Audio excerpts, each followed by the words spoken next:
I report, do not do same-day visa runs. Oh, that's gonna be your ass. Look, if you're flying into Thailand, whether you're getting a DTV, you're trying to stay here, you're trying to do a border run real quick, do not lie on your application. Welcome back to Viajero, where I react to anything and everything on the internet. Let's get right to it. Hey, what's up guys? Welcome back to Viajero. Today's video is about visa entry denials and what happens when you travel. Let's get right into it. Reason. What? Yeah, I can record myself. We are here in Don Muang That's rude of her. You can't be rude like that. Airport, and a superior has just come to us and told us that we're not allowed to go back into Thailand after being away for 45 days. On top of all of this, we're not really being explained to where we're going, what options we have, or where our bags are, or anyone is speaking English to us. I want to add here that you have to be super respectful when you're dealing with officials at airports in different countries. You can't be entitled, okay? Like, no one's entitled to go into any country. You have to follow the rules. You have to follow everything. And I know some people just think, hey, I buy my ticket, I just go and I'm in. But it's not like that. So this goes to show, like, you have to have all of your ducks in a row when you're traveling. Guys next door have been here for 4 days. No, you're joking. Wow. Stories I've heard here have been absolutely insane. I look like this because we've been like this, if you can see, since like 4 or 5 in the afternoon, and we're gonna be here till like 5 in the morning. So here's an update. It's 5:20 in the morning and we're still here. Just got walked around the airport by immigration. There's a 67-year-old man with us who's just had surgery in the last 2 months who can barely walk, and they didn't want to provide him with a wheelchair until me and my mum had to pick up a fuss. We're all exhausted. It's impossible to sleep in this place, and I've been sick 3 times. Another woman's been ill. There's people crying. Honestly, it's hell. And after all of that, we're finally going back to Vietnam. So I'm finally...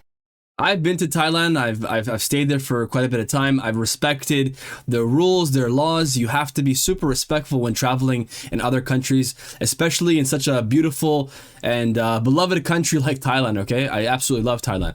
So yeah, you have to be careful. You know, just be mindful of what you're doing, what you're saying as well too. Right? That's very, very important. And I guess this is our part 2 of what happened from the first video. I'm back in Thailand, and I want to clear a few things up that people seem confused about my last video. I got back into Thailand yesterday with 0 issues at a different airport. We didn't overstay in Thailand or do multiple border runs. Immigration reviewed our travel history because we've spent a lot of time in Thailand previously. But the official reason we were given for being denied was lack of sufficient funds. When we were filling out the forms, we were already stressed. Well, again, I think that's super important to have. When you are traveling, you have to have enough money in your bank account. And again, it's understandable for a country to not want people who are going to have to rely or try to work, you know, instead of, you know, if you have a tourist visa, you're there to be a tourist. You need to have funds to spend, right, in the country. So if you're below what they deem to be the right amount, then of course they're not going to allow you in, correct? So I mean, I feel like that's just kind of normal. And rushing, hoping to still make it to our flight, and nobody told us the minimum amount we needed to enter. We'd never been asked for a minimum amount on any of our previous visits, so we didn't know it was even a thing, so we filled out the forms incorrectly.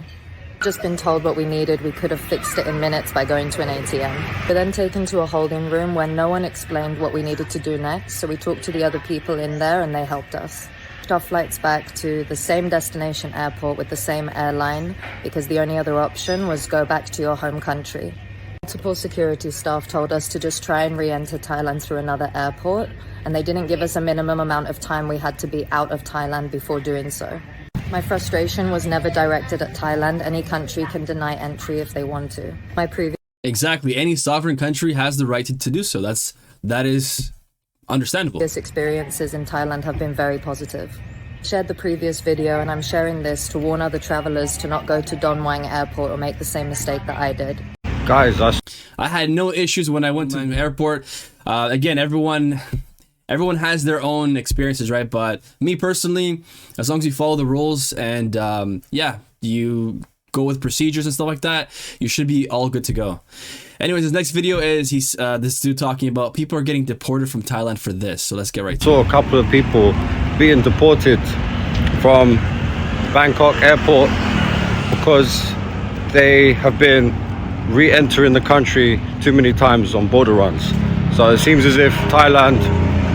That I've seen and heard from other people as well too, using that as a way to stay there long term. And again, at some point that's just not going to work. So I've seen this with other people where they were living there for quite some time. They had a condo and they left for a bit to Vietnam or to Laos and they tried to re-enter and they were denied. Right, so it's understandable. You have to go about it the correct way.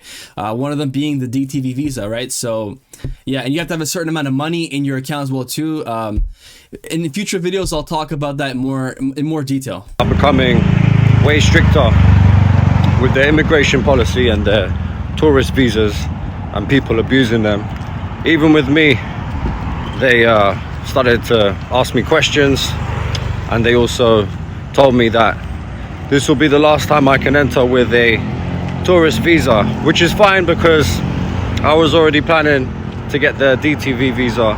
There we go. That's exactly what I was talking about. Very soon, but I don't think people can abuse the tourist visa border run system anymore. I think maybe because of the bad behavior of foreigners. And again, I heard this. I heard about this in the past where people were using that as a way to stay there longer. But yes, with social media, seeing the type of or the class of people coming there, causing a ruckus, causing problems. Of course, they want to have quality people visiting their country, right? So that is completely understandable. And they've implemented new rules and new, things that will, I guess, kind of block those type of people from coming in. Basically, the last year. This year, there's been many stories, many controversial incidents involving tourists, involving English, Indians, Israelis, French. So yeah, it looks like the foreigners are making things worse for the rest of us, making life hard for the Thais as well. So I think people, there's been bad tourists or crappy tourists all around the world, right? It's not that it's a new phenomenon, but I think it's with the growth of social media and that kind of thing, it's more visible now. So again, it's seen, and with that being said, they will obviously make changes, right? Seeing more of that kind of stupidity happening, any country wouldn't want those kind of tourists coming in there and disturbing the peace, right? I guess that's the Thai response to all of the chaos that's been happening. But at the same time, it seems as if the tourism numbers have actually gone down this year, which is surprising. So I'm not sure how long that will be in place, but for now, people are getting deported, people are getting put in detention centers and being sent back to where they came from. So just to let you know. And again, just like he said, I've seen a lot of videos, okay? I've even covered a lot of videos on different nationalities causing a ruckus, being idiots, doing stupid things, fighting people, just doing a bunch of stuff that you wouldn't probably do in your own country. So why would you do it in Thailand, right? Why would you do it abroad, especially when you may not speak the language? I think some people deserve to not be allowed in due to the way that they act, and of course, if they commit crimes and that kind of thing. So yeah, that is my point of view on the matter. And I still think Thailand is one of the most popular countries in the world. And even if there is a dip temporarily, it's not going to be like that forever. But anyways, guys, that's it for this video. If you guys like it, like it. If not, it's all good. I'll catch you in the next one. Bye for now.